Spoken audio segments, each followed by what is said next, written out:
So I'm going to introduce the director of the film, Chiara Lacey, now. Chiara, I'm gonna say just like, I swear I'm gonna wrap up really soon, but I just need to say a couple of things.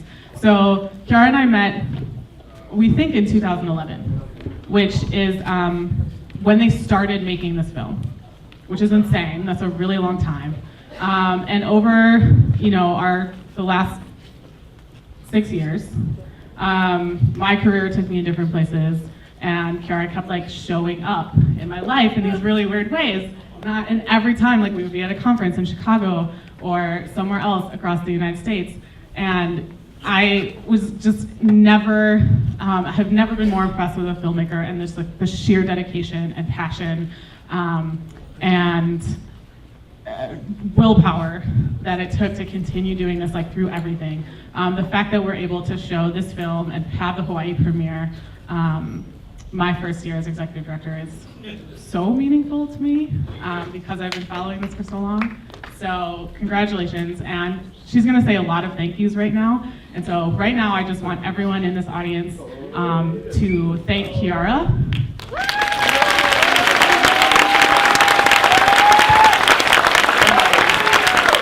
Thank you for making this film and for bringing it to HIFF and for sharing it with us and with the world. So, congratulations.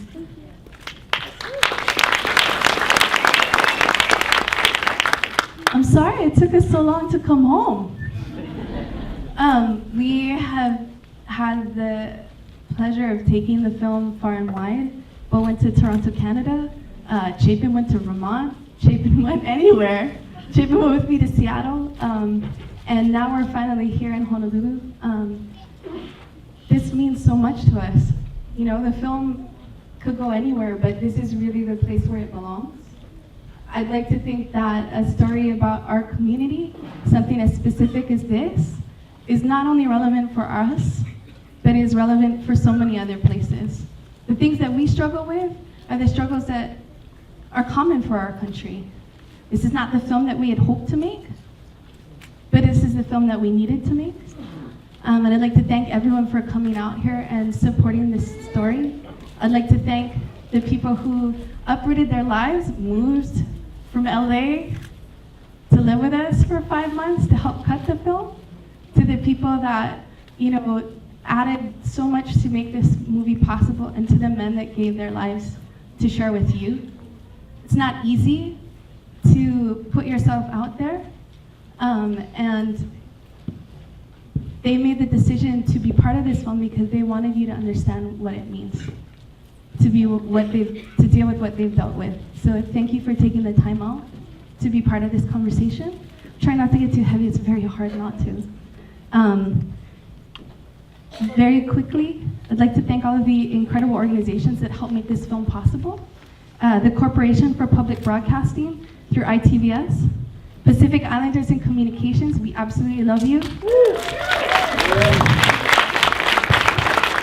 The Sundance Institute Native American Indigenous Program, the Sundance Maratamita Fellowship, the MacArthur Foundation, the Ford Foundation, the Princess Grace Foundation, Tribeca All Access, Firelight Media, Old Mill Ventures, Alan M. Kaneshiro, the Iwamoto Family Foundation, Joshua Strickland, the Hawaii People's Fund, Wayne Pitluck and Judy Pyle and Richard Gushman. To you, we say thank you for making this film possible.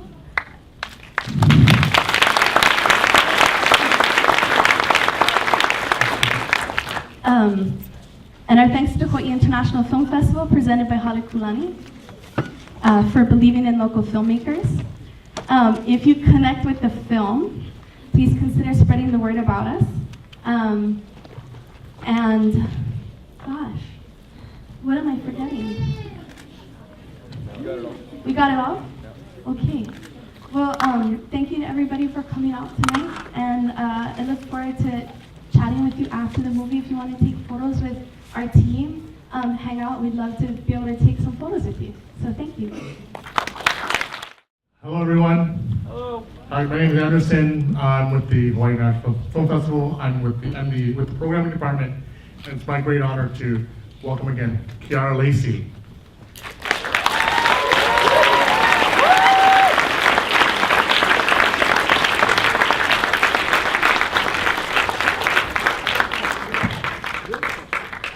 So this is screened as part of the Film for Thought program, and so we're going to have a more in-depth discussion rather than our usual kind of short and Q&A. So we're going to have a elongated discussion. We believe we have a scholar here who is Dr. Bailey. Frank. Yeah. Sorry. You want to lead the discussion? Frank Bailey from Chaminade University, right? Yes. Yeah. All right, thank you. I think we're going to have several of the individuals come down. Chapin, Jason, Bo, David, and Hale, could you come to the front, please?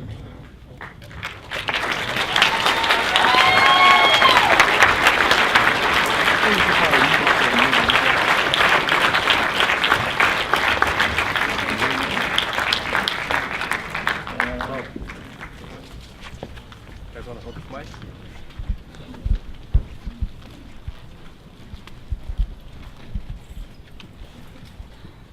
All right, so we're gonna take a few minutes. I wanted to try something before we got started on this.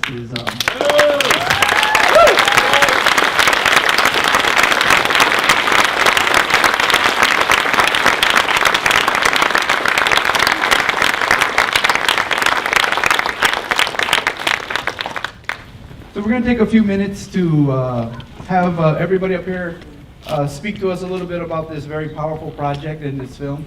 And then we're going to have some time for questions and answers. But before we did all of that, I wanted to, just randomly, I'm going to ask one word. I want you to say, if I give you the mic, one word, the first thing you thought as soon as the credits came up. As soon as the credits First came word that up, came it was to you? unbelievable. Unbelievable. Truly, it was unbelievable. I had chills. Chills. Powerful. Powerful. This is very dramatic. It's a very important topic. It's a very powerful subject. This is a film that needs to be seen. It's one thing for somebody like me to talk to a class and say, here's what's going on. And it's another thing to see it, to feel it. So what I want to do now is I'm going to ask a few questions, and then we'll get as much as we can. We don't want to take too late because it's going on 10, but we'll try. We'll see what happens. I wanted to go to the director first, and producer. And I wanted to ask, what brought this topic to you, or you to this topic?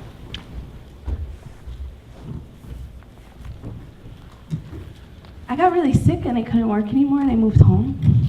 And while I was in recovery, I had an auntie who would toss out ideas to make a movie. And I was like, I'm not making any more movies. And she mentioned this idea of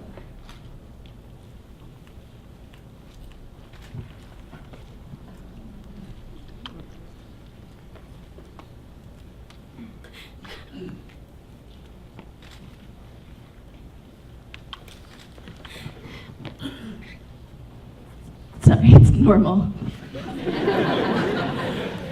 It's normal. She mentioned this idea of our men dancing hula in prison, and it sounded like it didn't make sense. So I watched a video online, and I thought maybe we could heal each other.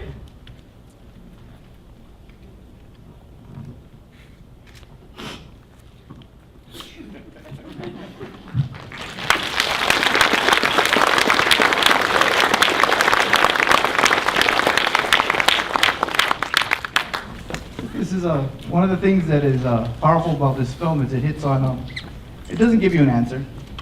Is there an answer? Is there a magic pill? Of course there isn't. It's a many layered thing.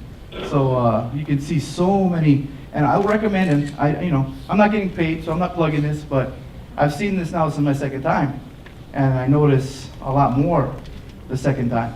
And there's a lot more nuance. There's a lot more kauna in here. So I recommend it if you can. See it more than once. There's just little things. It really, I'm supposed to go to Bo next, but actually I want to go to the editor next.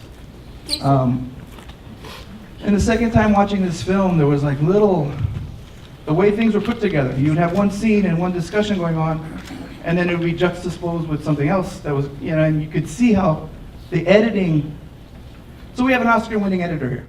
And I wanted to ask him, I want everybody to know that Jason left LA and moved to Palolo and drove my shitty car for 5 months to cut this film. So we love Jason dearly. as an award-winning editor, why this? What drew you to this? This was a really amazing opportunity. I mean, I think, you know, working in films, you see all sorts of different stories. You have opportunities to tell all sorts of different kinds of stories. But what Kiara and Bo and Chapin were doing, it was just so authentic.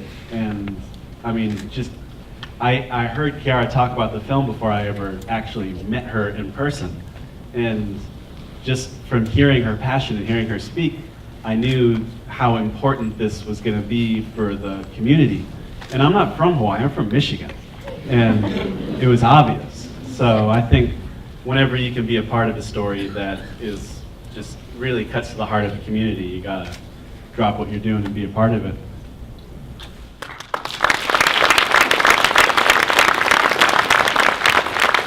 So, Bo, one of the producers, I wanted to ask him, specifically, there are many things going on in here, but specifically with the judicial system, and do you have any comments, or what would you like to talk to us about? What message, the one thing you want us to take away from this film? No pressure. No, I'm joking.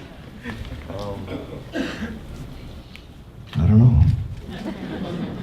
Whatever you guys take away is good. It's a good thing that people are seeing this. I worked for a long time as a public defender, and I would represent. Oh, thank you. Oh, I know. That's all my public defender friends that are here. But one of the things that was really hard about the job was that I would work very hard trying to help people coming out of prison. And I would see them come back over and over and over again to the point where I had to just stop because I didn't know what the answer was. So doing this film was so special because I got to see these two amazing men here opened up their lives, and they allowed us to take a look, and they allowed all of you to take a look into what it's like to be in this position. And for me, I would see my clients in court, I'd see them in prison, I'd see them in jail. I never saw what it was like on the outside. I would ask them about what happened, but this allows me to see what it actually looks like, what the emotions are, what the relationships are, what the community is like, what the support systems are like, what the struggles are. And it was a huge learning experience for me to see that. I would like to see come out of this film, more people see it, and I would like to see our criminal justice system here in Hawaii change to a system that is more aimed at rehabilitation than it is aimed at punishment. So I'm very hopeful that this is a tool that will be used for that purpose. And we're working very hard to make sure that it is a tool that's used for that reason.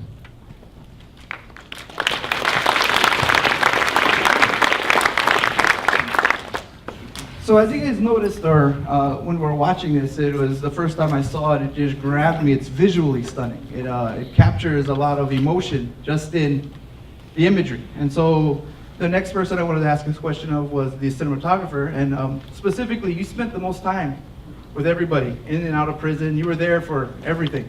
What is your takeaway? From your side of the lens, what did you feel? What did you learn from this topic?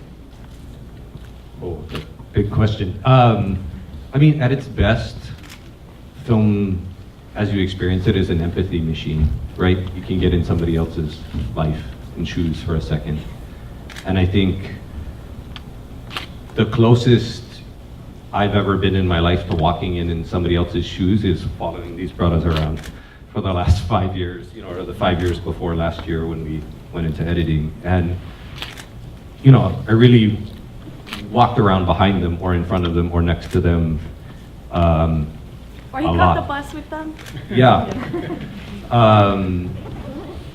I mean, this whole thing was surprising to me in many ways. Like, you hear about this stuff on the news, or people talk about it, like you say, you know, people tell you stuff, but it's a very different thing to experience it. And a lot of this for Kiara and I, in terms of the visuals, was trying to put you ear for ear with them, right? This is their story. It's not our story, it's their story. And trying to find tools to make this as intimate and as much their story as possible, and as little of us in it as can.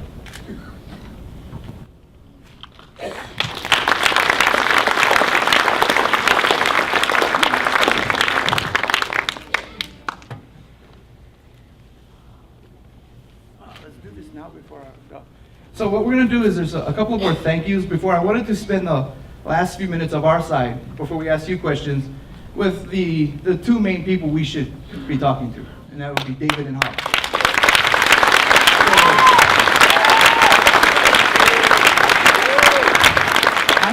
I'm gonna give them center stage in a second, but there was a few more thank yous that wanted to happen, and then we'll do that. I just wanted to thank our other crew members who are here. Could you please stand so you could all thank you? John McFadden Sound.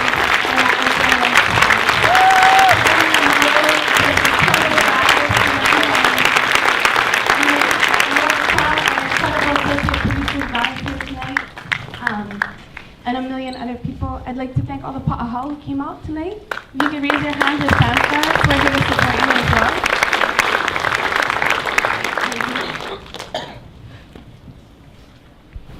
All right, David, I'd like you both to, you can stand wherever you're comfortable.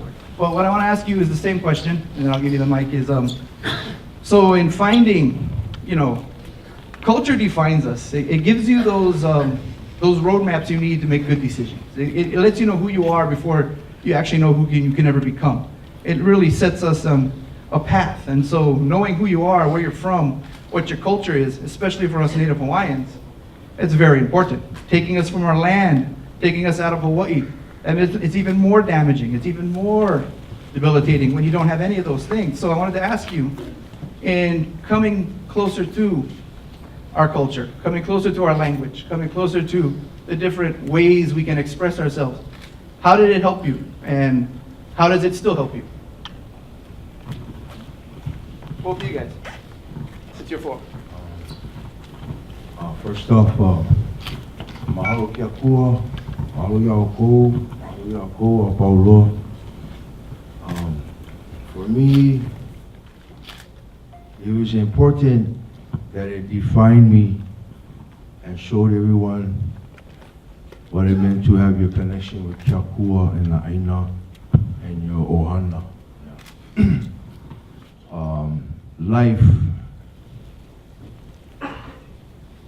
Life is not easy. It's best to keep it simple, you know. And I tried on many different situations that I came across. I had to redirect what I was doing, and just to keep myself, my sanity and stuff, you know. I don't want to go back to jail. I still don't, you know. And jail is not a place for anyone. I don't wish it upon anyone here. We make bad choices, you know, and today I can definitely see why culture has a place in my life, you know. And I always will love myself and my Kanakas. Yeah. And that's it, yeah.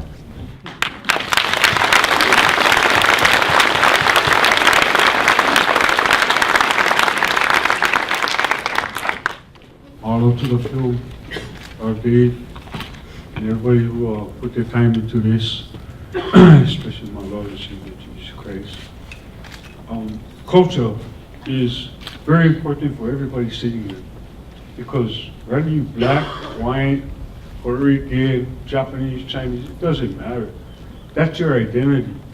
When we lose our identity, we lose focus of who we are, right? So, me, I grew up in Pololo housing. I lost my identity a long time ago. I thought I was running around with a red rag, I was a gangbanger. You see how distant, I got pulled away from my culture. I went into prison with that same mentality. So what I did, I joined the Uso family in prison. I became, to be a part of something, to be a part of a culture in prison. I joined a prison gang. So no. You know what I mean? It took going to the Hawaiian class to identify with who I was as Kani first, you know, and Kanaka Maoli. Today, I can probably say, proud to be a Hawaiian. You know what I mean? And I don't knock anybody else for being proud of who they are. The minute you lose your culture, that's the minute you lose your identity. Thank you.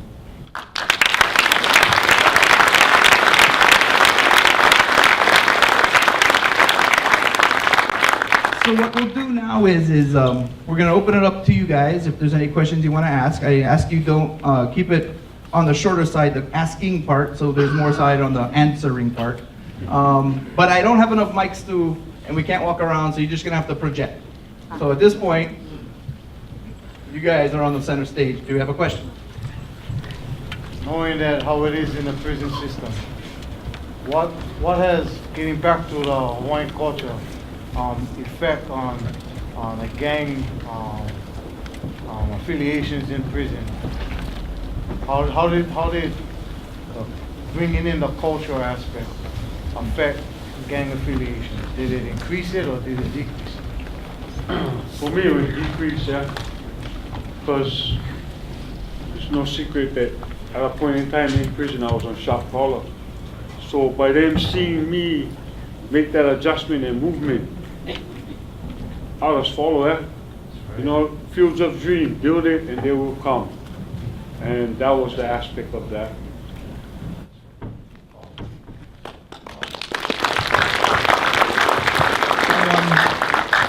Another question from the audience? Don't be shy. I know you guys got questions. You should after a movie like this. I have a question. For you folks and your affiliation with the hula community, Mary Monarch, they have an exhibition night Wednesday night, which is the week of Mary Monarch week. It's the night before Miss Aloha Hula. Would you and your halau or your group, your hui, be interested in honoring Hilo and the festival itself by dancing exhibition night?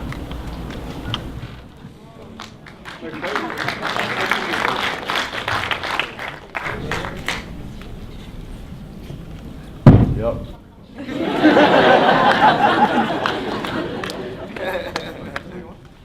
Anybody else? How has this film impacted both of your lives now that it's been 6 years in the making?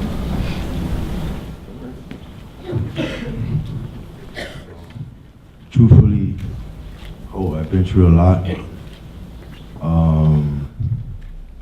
Like I was sharing with my palala over here earlier, and he had to, lay in on me. But it's time. I know. I'm hoping that this film will open up doors for me and possibly lay the groundwork for a new and better platform to teach from. I really need my family,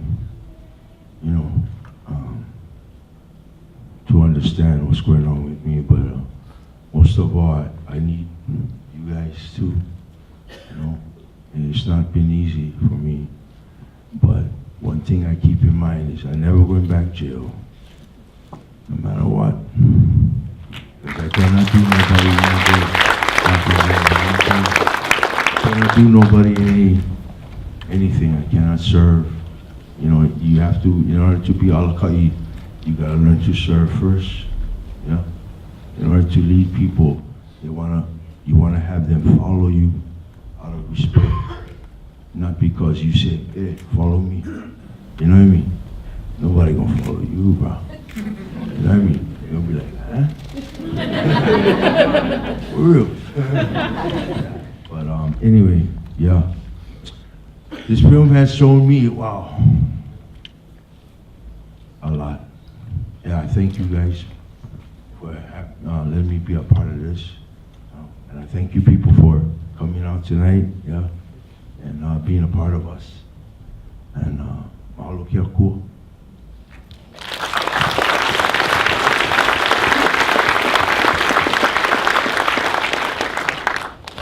What was the question again? Film impacted your life now that it's been like 6 years. I have one. I'm Gennaro Dan, he calls me Mama.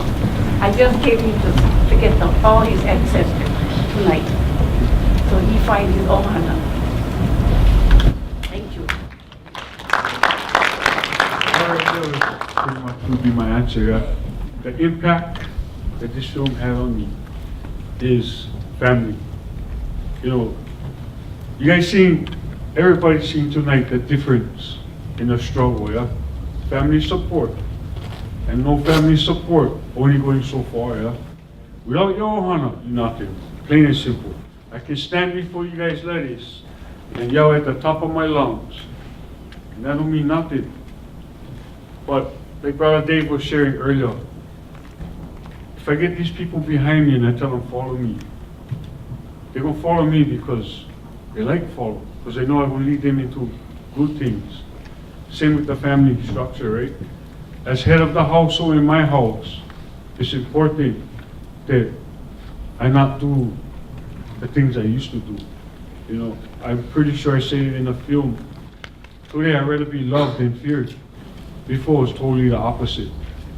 So that's the impact it has on me, is family. You know, and without my family, I'll be nothing.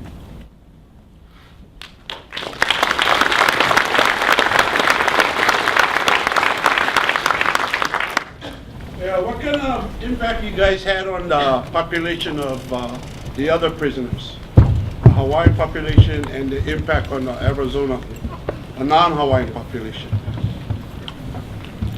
It's a good question.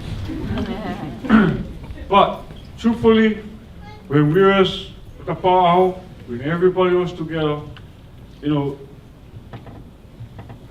you couldn't distinguish between inmate and ohana. You know what I mean? Uncle, was the impact we had in our Hawaiian class was a positive impact throughout. The makahiki, I mean, it played a major role in it, you know?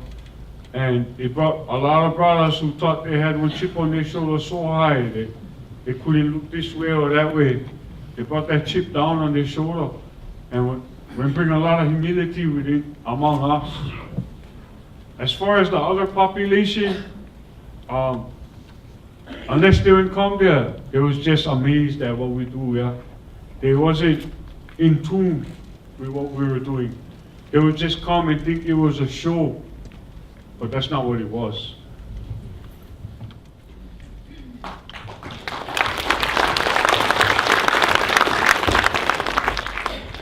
Anybody else? Okay, over here. Have the inmates in the prison seen this film in Arizona? Not yet. Is that scheduled?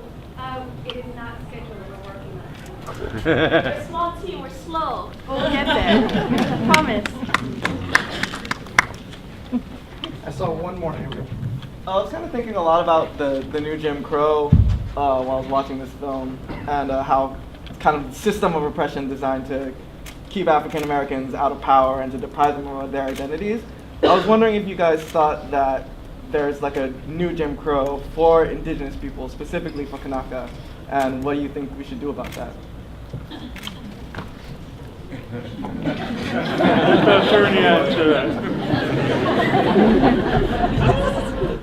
I just want to go sing karaoke right after this. You too, Mikey. I know you too, Mikey.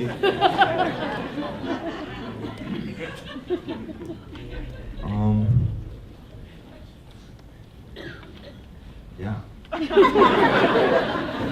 Yeah, I mean, it's a complicated system, but when you see the statistics of the overrepresentation of Native Hawaiians in prison, you have to ask those kind of questions. Why is this happening? Why are our people,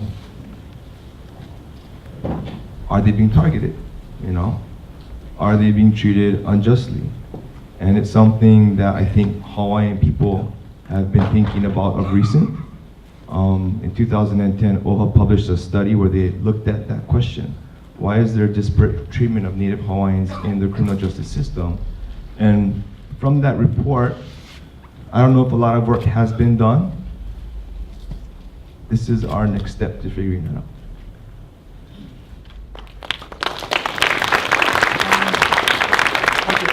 I'll toss in 2 cents on that. Inside you guys is a pamphlet for this evening's discussion. There was a discussion piece in there, and this is not original thought. This isn't my thought. This is something Professor Chang, I'm sure you 2 guys probably know, over at UH Law School, argues is something that's called the broken nation.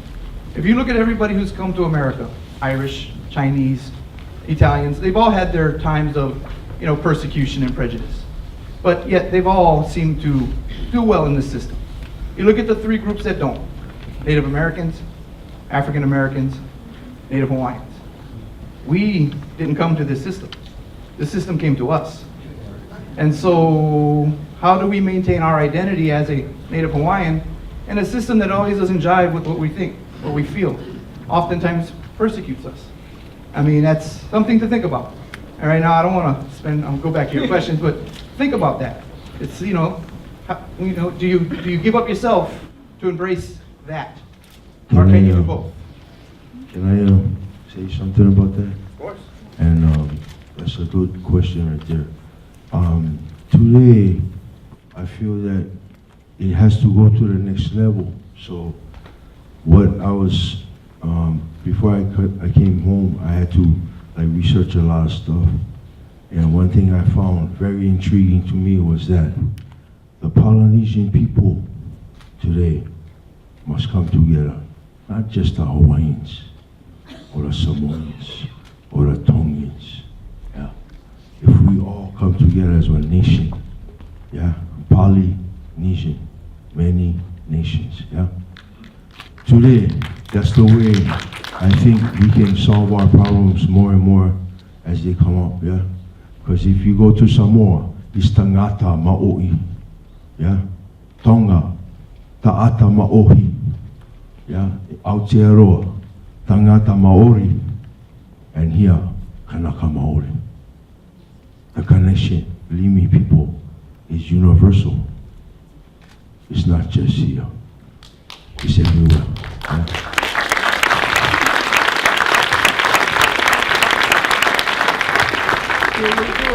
I'm gonna try to head on 10:30 here, so I mean we can keep on going if you want, but I'm gonna try to keep it next 5 minutes, so a couple more.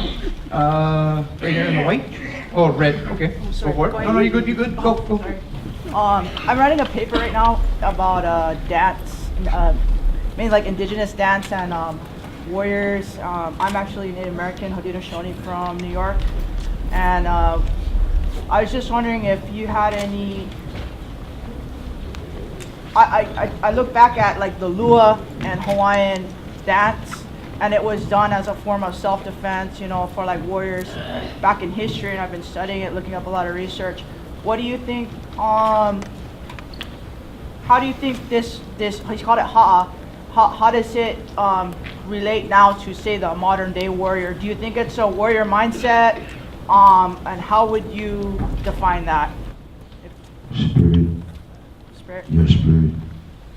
Yeah, whatever your spirit is going through at the time. Your ha'a going to show, going to reflect on what your spirit is going through, yeah? That's why me, I prefer, in order to ha'a and be a true warrior, you got to make sure, yeah, your no'o, your ku'uwai, and na'au, that connection right there, got to be pono. That is the premise for hemoe, when you hemoe. That's our daily thing.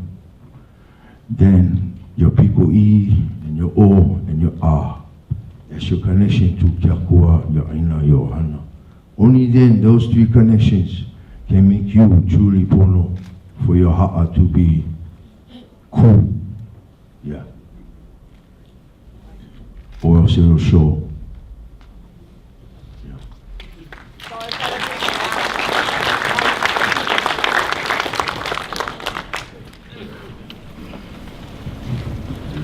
You 2 brothers, hope you guys know that you guys represent thousands of us out there. You guys represent thousands of us, and I'm proud of you two brothers. I know you two guys very long, especially you, okay? And you know, you guys just gotta know that you guys opening one door, brother.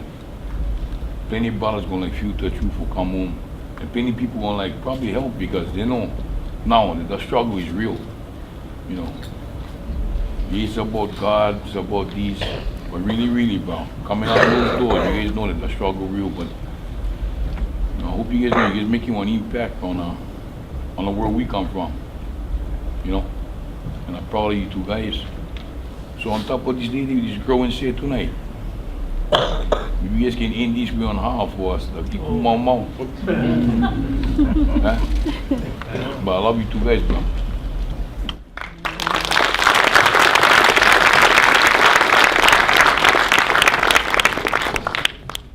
Thank you very much for bringing this film to Hawaii, especially I think for the statistics that you were talking about in the report.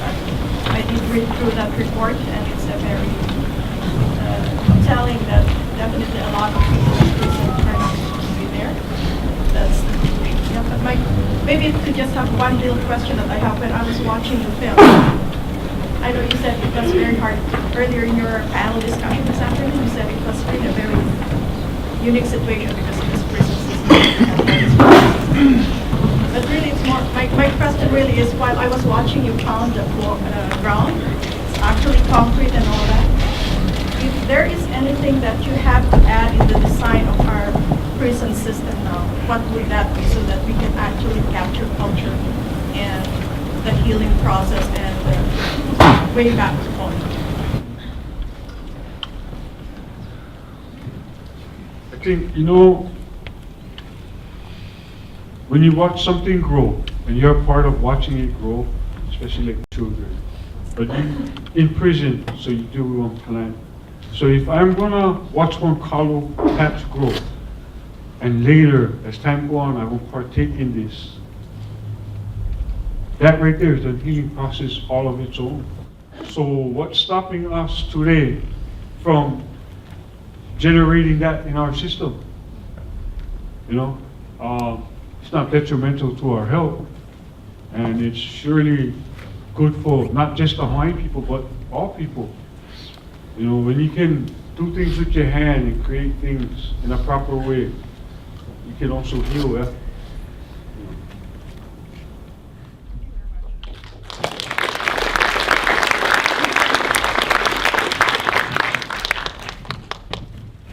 Okay, so we're going to, I know there's probably, this could go all night. I'm sure there's many questions, and we're going to be around, and so people can come, take pictures, talk, but David wanted to end the night on a powerful note.